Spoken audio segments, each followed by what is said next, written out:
pense que notre vie à tous est rythmée par la temporalité de la nuit et la temporalité du jour, on va dire, et avec des interstices qui s'appellent le crépuscule ou qui s'appellent l'aube.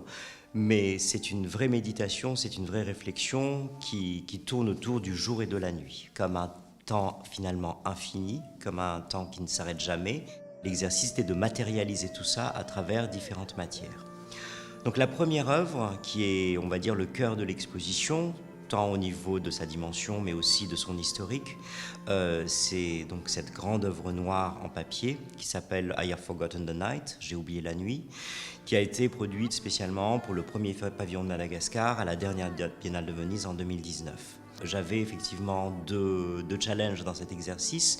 C'était à la fois de représenter Madagascar et à la fois finalement de laisser une image dans cette très grande manifestation. Donc j'ai décidé d'utiliser finalement tout ce que j'ai en termes d'émotion, tout ce que j'ai aussi en termes d'esthétique, en termes de volonté. Ça veut dire le noir, le papier, ce papier que j'utilise depuis énormément de temps, cette répétition, cette obsession. Le rapport à l'architecture aussi est quelque chose qui m'intéresse énormément. Donc j'ai décidé de remettre tout ça ensemble, mais j'ai décidé d'oublier Madagascar. D'où ce titre d'ailleurs de l'œuvre I Have Forgotten the Night, oublier Madagascar, finalement pour mieux s'en souvenir, pour mieux en parler. C'est une œuvre qui est mystérieuse parce que la métaphore est la plus simple est certainement l'idée d'un livre, un livre noir de la nuit, un livre dans lequel on oublie tout. Et finalement, on pourrait se souvenir finalement des plus belles choses. Alors, nous sommes plutôt dans un rapport à la mélancolie, nous sommes dans un rapport aussi à la nostalgie, mais je ne m'arrête pas à cette nuit qui est oubliée, mais justement, je vais jusqu'au jour, qui est peut-être aussi le jour inconnu après la nuit, ou peut-être le jour de la victoire. Donc la première salle, c'est le noir, c'est la nuit profonde, mystérieuse, peut-être angoissante. Après, il y a le jour. Le jour d'ailleurs est réel parce qu'on bascule dans le jardin. Ce jardin qui aujourd'hui est représenté à la fois par l'existant, donc ces plantes qui sont déjà là, mais j'ai décidé de faire cette œuvre finalement très minimale, qui sont ces morceaux de béton qui sont au sol, qui sont des représentations de jardin pour moi. Personnellement, pour moi, c'était extrêmement difficile de me dire je vais faire un jardin. Donc je n'ai pas voulu toucher au verre, j'ai plutôt touché aux mots. C'est pour ça que j'utilise ces dalles de béton qui sont plutôt permanentes, qui résistent à toutes les intempéries. Mais en tous les cas, il y a des mots dedans qui sont faits à travers les fleurs, où je parle du lilas par exemple, que je lis aux larmes. Je parle de la rose comme étant le grand jour. Après, je rebascule après le jour dans la deuxième salle, qui s'appelle En attente de l'aube qui nous surprendra aux rives du sommeil. On parle un peu de l'aube.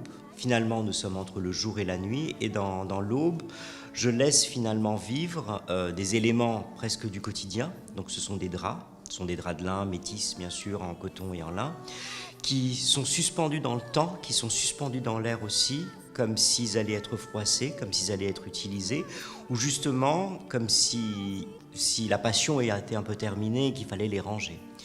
Au-dessus, nous avons ces rideaux noirs qui sont encore des bribes de la nuit. Donc ce sont les derniers vestiges finalement de l'obscurité qui sont encore là, qui sont rythmés par une musique, une voix un peu lancinante, comme les derniers échos de la nuit encore, pour atterrir finalement dans la troisième salle qui s'appelle le Grand Jour. Et là, nous avons la même représentation, le même matériau, le même médium que ce grand papier noir, mais nous l'avons en blanc, surexposé avec justement cette grande lumière blanche qui à la fois nous éblouit mais qui aussi est là peut-être pour nous perturber. Dans la pièce du Grand Jour, je remets en place même ce nouveau travail qui est un travail textile qui s'appelle les guirlandes du Grand Jour, comme une sorte de célébration de la lumière, une sorte de célébration de la vie peut-être. On finit par la dernière salle qui s'appelle A Never Ending Story. Donc c'est une histoire infinie, une histoire interminable qui regroupe à la fois le jour, la nuit, le jardin, qui regroupe les guirlandes, qui regroupe la tente. J'ai pas terminé sur un travail justement spectaculaire, mais des choses plutôt petites à l'échelle humaine. C'est un travail que j'ai déjà commencé depuis très longtemps, mais en tous les cas là c'est un peu plus précis. C'est un travail de broderie qui sont faits avec des laines trouvées de tapisserie d'Aubusson. Le plus intéressant, c'est à la fois le rapport pour moi au tableau, Avant, on ne voit aucun tableau, on voit des installations, on voit des choses surdimensionnées. Et là, on se retrouve finalement face à un petit écran, face à une petite toile qui n'est pas une toile. Est-ce que c'est une peinture? Est-ce que c'est une tapisserie? Et finalement, la vraie réponse, c'est la broderie. Et pour moi, le rapport à la broderie, c'est plutôt le rapport au temps. Ce temps, finalement, qui est infini, qui est interminable. Il faut du temps pour faire de la broderie, il faut de la patience. Et quelque part, pour pouvoir englober tout ça, le jour et la nuit, je pense que ce fil qui tourne, qui est tourné, peut-être à l'infini dans le même geste, voilà, c'était peut-être le résumé, ou en tous les cas la conclusion de tout ce parcours. Justement, sans aucune violence, mais dans une douceur absolue. Nous ne sommes pas dans l'inquiétude du noir, nous ne sommes pas dans la grande surprise du jour, mais nous sommes justement dans quelque chose de plus paisible. Pour moi, aujourd'hui, c'est la pièce qui est le plus en lien certainement avec le domaine, même si c'est quelque chose d'assez petit, mais nous sommes dans un parcours, plutôt paisible, nous sommes dans un parcours qui n'est pas bruyant, nous sommes dans un parcours justement qui est neutre et plutôt agréable. Voilà.